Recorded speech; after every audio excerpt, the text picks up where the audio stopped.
అదే RTV app వార్తల్ని క్షణాల్లో చదివే అవకాశం ఉంటుంది. ఒక న్యూస్ పేపర్, ఒక టెలివిజన్ ఛానల్ మీ చేతుల్లో ఎప్పుడూ ఉంటాయి. ఈరోజు బీజేపీ ప్రభుత్వం కక్ష సాధింపు చర్యలకు దిగుతుంది. నేషన్ హెరాల్డ్ అని చెప్పేసి అని ఆ పత్రిక సంబంధించినటువంటి లావాదేవీలన్నీ కూడా కాంగ్రెస్ పార్టీ దగ్గర ఉన్నాయి, సోనియా గాంధీ, రాహుల్ గాంధీ దగ్గర ఉన్నాయని చెప్పేసి అని ఒక అక్రమ కేసు బనాయించి ఈరోజు A1గా రాహుల్ గాంధీ గారు, A2గా సోనియా గాంధీ గారు చేర్చడం అనేది దుర్మార్గమైన చర్య. ఇది రాజకీయ కక్ష సాధింపు చర్యగా మేము కాంగ్రెస్ పార్టీ దీన్ని వ్యతిరేకిస్తుంది.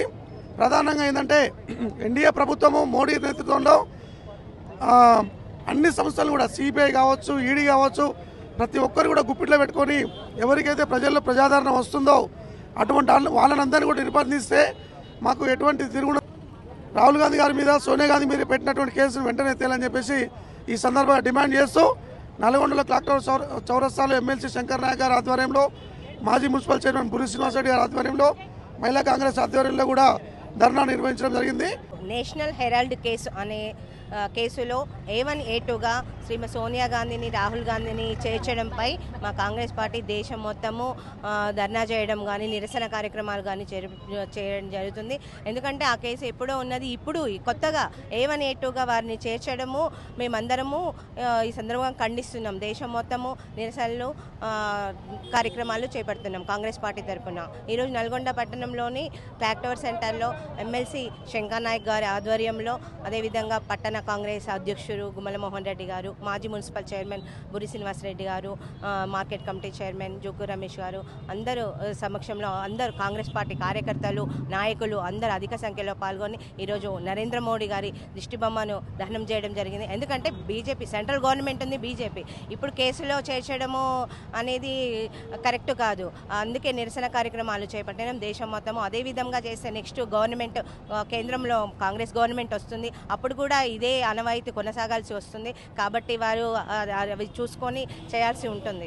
మొత్తము మా కాంగ్రెస్ పార్టీ కార్యకర్తలు అంత ఈజీ కాదు. తెలంగాణ ప్రభుత్వంలో కాంగ్రెస్ పార్టీ ఏ విధంగా అధికారంలో వచ్చిందో నెక్స్ట్ 2029లో కాంగ్రెస్ పార్టీ అధికారంలోకి వస్తుంది. కేంద్రంలో రాహుల్ గాంధీ గారు ప్రధానమంత్రి అవుతారు.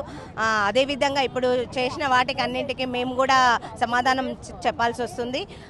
దేశం మొత్తం నిరసన కార్యక్రమాలు చేపడతాము. ప్రపంచంలోనే ప్రతిష్టాత్మకమైన వ్యక్తులు వాళ్ళ కుటుంబం, అట్లాంటి వాళ్ళను అప్రతిష్ట పాలు చేయాలి. అదేవిధంగా నెక్స్ట్ రాబోయే ఎలక్షన్స్ 2029లో రాబోయే ఎన్నికలలో కాంగ్రెస్ పార్టీ జాతీయ స్థాయిలో ప్రభుత్వాన్ని ఏర్పాటు చేయకుండా కుట్ర కోసము వారిని ఈ కేసులో ఇరికించడం జరిగింది. మరి దేశవ్యాప్తంగా ఈరోజు వారికి నిరసనగా, వారికి మద్దతుగా, మరి ఎవరికి మా నాయకులకు మద్దతుగా ఈరోజు ధర్నా కార్యక్రమాలు చేపడుతున్నాం.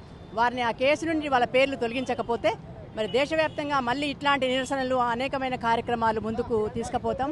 మరి కాబట్టి వారి ప్రతిష్టను, అంటే ఇప్పుడున్న కేంద్ర ప్రభుత్వం యొక్క ప్రతిష్టను కాపాడుకోవాలంటే వాళ్ళిద్దరి పేర్లను కూడా, మా నాయకుల, జాతీయ నాయకుల పేర్లను కేసు నుంచి తొలగించాలని మేము కోరుకుంటున్నాం. నల్గొండ నడిబొడ్డు యందు మోడీ దిష్టి బొమ్మ దగ్ధం చేయడం జరిగింది.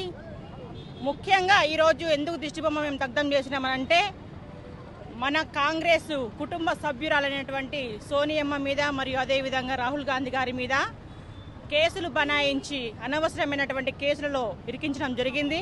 వారి పేర్లు వెంటనే తొలగించకపోతే మేము మా కాంగ్రెస్ కార్యకర్తలము ప్రాణత్యాగానికైనా సిద్ధపడతామని చెప్పేసి ఈ రోజున మేము నల్గొండ నడిబొడ్డు యందు మేము తెలియజేసుకుంటున్నాము.